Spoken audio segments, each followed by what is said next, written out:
senang dapat berbicara dengan kalian lewat video ini. Sebelum kita memulai presentasi, semoga keselamatan, rahmat, dan berkah Allah menyertai kita semua. Amin ya Allah ya Robbal Alamin. Terima kasih doanya buat Bung Alianto ya, buat AA Alianto. Terima kasih atas doanya. Assalamualaikum warahmatullahi wabarakatuh. Kembali lagi dengan saya Nanang Holik, mahasiswa RPL Prodi Sendera Tasik, seni drama, tari, dan musik, dan juga teater yang berada di kampus Universitas Muhammadiyah Tasikmalaya. Pada kesempatan kali ini masih dengan konten seperti konten-konten kemarin, melanjutkan yaitu kita konten video reaction part 4, yaitu seri keempat. Kita akan reaksi dari sahabat kita, rekan kita, sama mahasiswa yang ada di Universitas Muhammadiyah Tasikmalaya sebagai tugas untuk mata kuliah teknologi pembelajaran.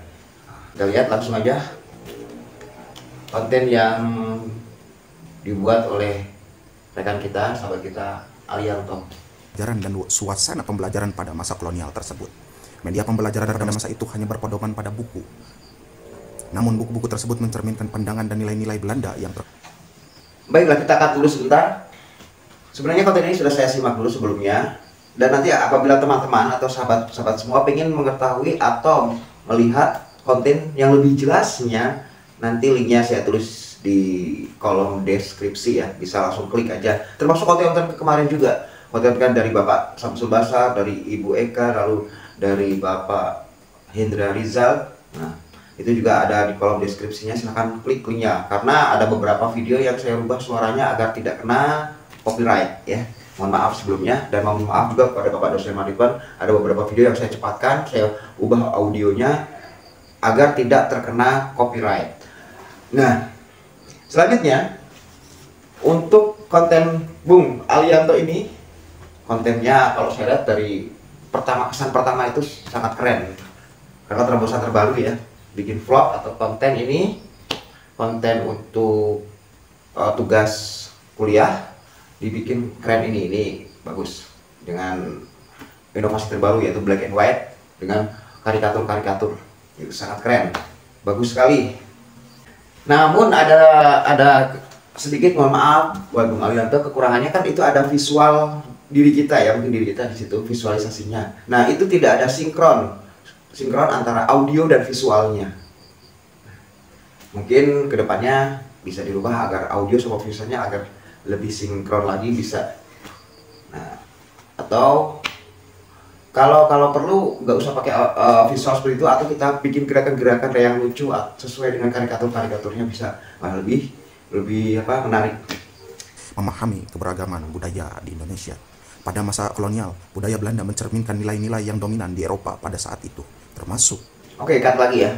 Untuk pembahasan materi sama seperti materi rekan-rekan yang lainnya, cuma saya akan mengomentari dulu, mereaksi dulu dari audionya atau intonasi Bung Alianto. Jadi suara yang saya dengar di sini, pembacaan materinya sahabat kita, saudara Alianto ini masih seperti membaca naskah. Jadi membaca naskah drama atau teater itu. Jadi sebagai dalangnya beliau membaca narasinya itu di belakang layar, masih seperti membaca naskah untuk intonasinya. Mohon maaf sekali. Mungkin kedepannya bisa lebih natural lagi karena kita merupakan menyampaikan seperti kita akan mengajarkan kepada siswa-siswa kita, jadi lebih natural. Lanjut lagi. Rasionalitas, ilmu pengetahuan, dan pandangan dunia yang dianggap maju oleh masyarakat Eropa. Selain itu, nilai-nilai kelas sosial dan hierarki menjadi bagian penting dari budaya Belanda. Nah, lagi untuk visualisasi karikatur yang sudah ada ini keren banget. Saya sangat salut, sangat suka karikatur seperti itu, sangat terobosan terbaru. Mungkin suatu saat akan saya contek juga, saya jiplak juga. Namun untuk literasi ini dari penonton ataupun dari pendengar ataupun juga yang ingin membutuhkan ilmu masalah teknologi pembelajaran atau sejarah teknologi pembelajaran, mengharapkan ada apa yang visualisasi yang bisa dibaca. Jadi kurang untuk tulisan-tulisannya kurang lebih menguatkan atau memperjelas. Mungkin seperti konten-konten sebelumnya ya, dari Bung Hendra Rizal ataupun Ibu ya, Bapak Samsul Basar itu bisa menjadi bisa menjadi tolak ukur atau studi banding agar penonton lebih jelas lagi. Misionaris Belanda berperan aktif dalam menyebarkan ajaran agama Kristen.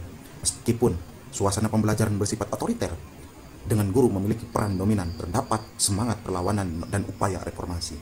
Ki Hajar Dewantara dan pendiri Taman Siswa menjadi contoh nyata dari gerakan rasionalis yang menekankan pada pendidikan berbasis budaya lokal, melawan hegemoni kolonial. Dalam suasana pembelajaran yang penuh dengan asimetris kekuasaan, tantangan, dan keterbatasan, muncul upaya-upaya perubahan, kemudian menjadi pendorong utama dalam transformasi pendidikan di Indonesia setelah meraih kemerdekaan pada tahun 1945. Nah, cut. Ini lagi. Udah saya bahas di konten sebelumnya ya, sebagai reaksi juga dari kontennya Bung Hendra. Untuk taman siswa ya, mungkin saya mau koreksi sedikit. Untuk taman siswa yang didirikan oleh pahlawan nasional yaitu Ki Hajar Dewantara itu didirikan bukan setelah kemerdekaan, bukan tahun 1945, bukan di era setelah tahun 1945, tetapi sebelum kemerdekaan yaitu 1922, bahkan sebelum Sumpah Pemuda ya. Tahun 1922 di kota Yogyakarta. Memang bahkan setelah itu kan zaman-zaman di mana Kiai Haji Hasyim Asy'ari mendirikan Nahdlatul Ulama, lalu Kiai Haji Ahmad Dahlan sebelumnya juga sudah mendirikan Muhammadiyah, dan itu merupakan juga para pendidik-pendidik di posisi masing-masing. Yang satu di ujung Jawa Timur, yang satu lagi di Jawa Tengah. Jadi sebelum kemerdekaan sudah ada pendidikan lokal oleh bangsa kita. Lanjut lagi. Kristen kan masyarakat pribumi, menyertakan agama sebagai elemen yang tak terpisah dari kurikulum. Sementara itu upaya reformasi muncul dari tokoh nasional. Cut lagi. Mohon maaf lagi untuk reaksi, untuk visualisasi dan tema konten ini sangat keren banget. Saya sangat tertarik seperti yang sudah saya bahas tadi. Tapi dalam literasi atau makalah yang disampaikan, saya kira belum komplit karena di sini kan kita temanya teknologi pembelajaran. Memang bersangkutan dengan sejarahnya dulu dari zaman kolonial ataupun zaman sebelum abad 19 ataupun sejak zaman dahulu kala zaman Yunani seperti yang Bapak Basar pernah di konten sebelumnya sudah diuraikan. Nah, kalau di konten Bung Alianto ini kurang dijelaskan karena teknologi kan teknik. Jadi harus ada penjelasan alat-alatnya. Zaman dulu seperti apa, zaman sekarang seperti apa, zaman Belanda alat yang digunakan, nah itu kurang ada argumentasi yang menjelaskan masalah itu. Dari penindasan dan ketidaksetaraan. Di Djokro Aminoto, pendidikan sebagai sarana pembebasan ada 3 poin. 1. Pembebasan dari keterbelakangan. Di Djokro Aminoto percaya bahwa melalui pendidikan, masyarakat dapat membebaskan diri dari keterbelakangan dan ketidaktaatan pengetahuan yang dapat meningkatkan kualitas hidup. 2. Pembebasan dari penjajahan. Pendidikan dianggap sebagai cara untuk melawan dominasi kolonial dan meningkatkan kesadaran nasionalisme. Dengan cara ini, pemahaman yang lebih baik tentang sejarah dan hak-hak mereka, masyarakat dapat memperjuangkan kemerdekaan. Poin ketiga, pembebasan dari kemiskinan. Pendidikan dianggap menjadi kunci untuk memberdayakan individu dan komunitas dalam mencapai kemajuan ekonomi. Dengan keterampilan dan pengetahuan yang diperoleh melalui pendidikan, masyarakat dapat meningkatkan taraf hidup mereka. Jadi, di Djokro Aminoto memandang pendidikan sebagai kekuatan pembebasan yang dapat meningkatkan kualitas hidup dan memberdayakan masyarakat untuk melawan penindasan dan ketidaksetaraan, terutama di tengah kondisi penjajahan kolonial. Ki Hajar Dewantara, pendiri Taman Siswa, juga berperan dalam memajukan pendidikan di Indonesia. Ki Hajar Dewantara mendirikan Taman Siswa sebagai bentuk perlawanan terhadap dominasi budaya Belanda dan sistem pendidikan kolonial di Indonesia. Berikut adalah beberapa poin yang terkait perlawanan Ki Hajar Dewantara dan Taman Siswanya. 1. Budaya lokal. Taman Siswa ditekankan pada pendidikan berbasis budaya lokal di Indonesia. Ki Hajar Dewantara pada abad ke-20 terjadi peningkatan kesadaran nasionalis di Indonesia yang turut mempengaruhi pendidikan. Tempat Jawa merupakan pusat pendidikan di masa itu dengan sekolah-sekolah seperti HBS, Hoger Brugger School yang menjadi tempat pendidikan menengah tinggi. Jawa memang menjadi pusat pendidikan pada masa kolonial di Indonesia. Sekolah-sekolah seperti HBS memegang peran penting pendidikan menengah tinggi. Tokoh penting yang merupakan kelulusan dari sekolah HBS ini, satu adalah Muhammad Hatta, salah satu proklamator kemerdekaan di Indonesia dan wakil presiden pertama. Hatta adalah lulusan HBS Bandung. Dua, Sultan Syahrir, seorang intelektual dan politikus yang menjadi Perdana Menteri di Indonesia pertama. Syahrir juga adalah lulusan HBS Batavia. Ki Hajar Dewantara, meskipun tidak lulus, Ki Hajar Dewantara pernah belajar di HBS Yogyakarta sebelum terlibat dalam pergerakan pendidikan di Indonesia. Mendirikan Taman Siswa. Insinyur Soekarno, proklamator kemerdekaan Indonesia dan presiden pertama di Indonesia. Soekarno juga belajar. Nah, ya ini nih. Mohon maaf lagi, penulisan nama Insinyur Soekarno bukan Suekarno, bukan Suwe, tapi Soekarno ya. Lebih mungkin bisa diralat ya. Karena nama itu sangat sakral dan tidak harus penulisan dengan benar. Pendidikan di Jawa pada masa itu berkontribusi pada pertumbuhan intelektual masyarakat. Pada lulusan sekolah-sekolah seperti di HBS menjadi agen perubahan dan berperan dalam perkembangan sosial, ekonomi, politik di Indonesia.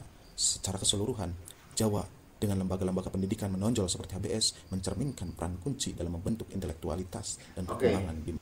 Terima kasih. Nah, dari konten Bung Alianto ini, kalau saya simpulkan, lebih ke arah menjelaskan sejarah perjuangan bangsa melalui proses pendidikan dan lebih ke arah menumbuhkan jiwa nasionalisme kita untuk lebih mencintai negeri kita Indonesia dengan cara menarasikannya dengan seolah-olah kita diceritakan, didongengkan seperti membaca naskah. Bagus. Cuma ada kekurangannya karena kita kurang dapat poinnya dari ilmu masalah teknologi pembelajaran ini. Seperti apa ini ada kurang sedikit lagi. Mohon maaf ya, itu bukan saya. Ini cuma mereaksi aja sedikitnya, tapi keren. Ini idenya keren, bagus sekali. Mungkin itu aja reaksi saya untuk Bung Alianto. Kita bisa sama-sama saling mengoreksi. Saya juga banyak kekurangannya, banyak kelemahannya di konten ini. Mohon maaf karena ini juga merupakan tugas dari dosen untuk mereaksi konten-konten yang dibuat oleh teman-teman mahasiswa Universitas Muhammadiyah Tasikmalaya.